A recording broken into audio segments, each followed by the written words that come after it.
DPRO వారి ఆధ్వర్యంలో ఈనాడు మన యొక్క అమూల్యమైన ఓటు మీకు ఇష్టం వచ్చిన వాళ్ళకు వేసుకోవాలి. వేసుకోకుండా ఇంట్లో ఉంటే మనిషి బతికున్నా చనిపోయినట్టు లెక్క.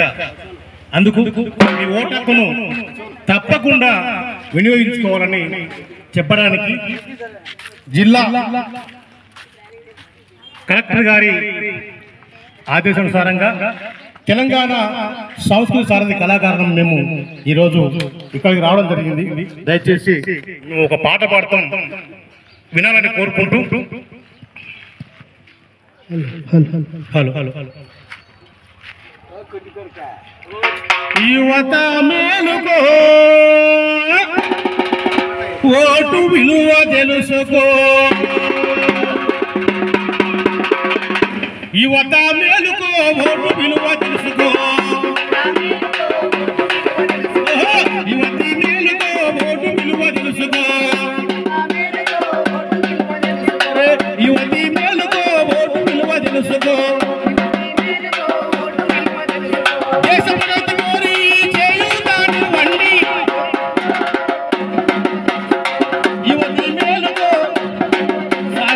యువత మేలుకో, ఓటు విలువ తెలుసుకో.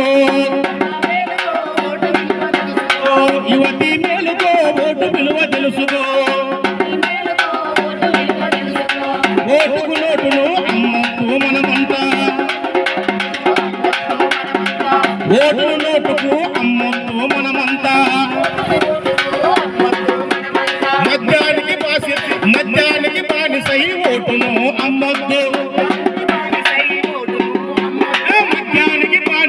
ఓటును అమ్మొద్దు.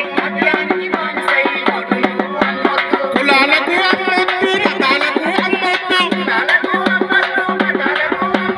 కులాలకు అమ్మొద్దు, మతాలకు అమ్మొద్దు. ప్రజాస్వామ్యవాదాన్ని ముందుకు నడిపిద్దాము. యువతి మేలుకో, అరే యువతి మేలుకో, ఓటు విలువ తెలుసుకో.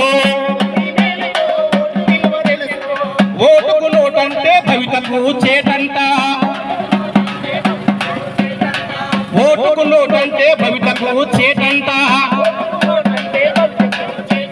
ఓటు హక్కు పౌరుల ప్రాథమిక హక్కంట. ఓటు హక్కు పౌరుల ప్రాథమిక హక్కంట. 18 ఏళ్ళు నిండిన ప్రతి పౌరులంతా కలిసి 18 ఏళ్ళు నిండిన ప్రతి 18 ఏళ్ళు నిండిన ప్రతి పౌరులంతా కలిసి ఓటు హక్కు నమోదు చేసుకునేలా రండి.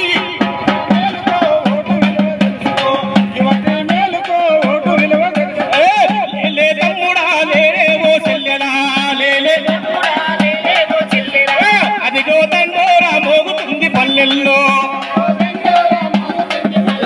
ఓటు హక్కు నమోదు చేసుకునగలా రండి. లేలే తమ్ముడా తెలుసుకో. యువత మేలుకో, ఓటు విలువ తెలుసుకో. యువతి మేలుకో, ఓటు విలువ తెలుసుకో.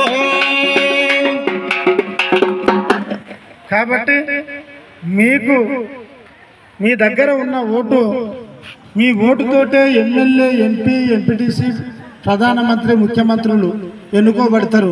అంత విలువైన ఓటును ఒక పూట మందుకు మరి ఇచ్చే 500లకు అమ్ముకోకుండా మీకు నచ్చిన వాళ్లకు, ఈయనైతే మన ఊరికి మనందరికీ అందుబాటులో ఉంటాడు అనుకుంటే మరి గట్లాంటి వాళ్ళకి వేసుకోవాలి. నీవు ఓటును అమ్ముకుంటే నువ్వు ఏదైనా అడిగే అవకాశం కోల్పోతావు. కాబట్టి నిజాయితీగా ఓటేయి నిలదీసి అడగొచ్చు. కాబట్టి ఓటు ఖచ్చితంగా వినియోగించుకోవాలి.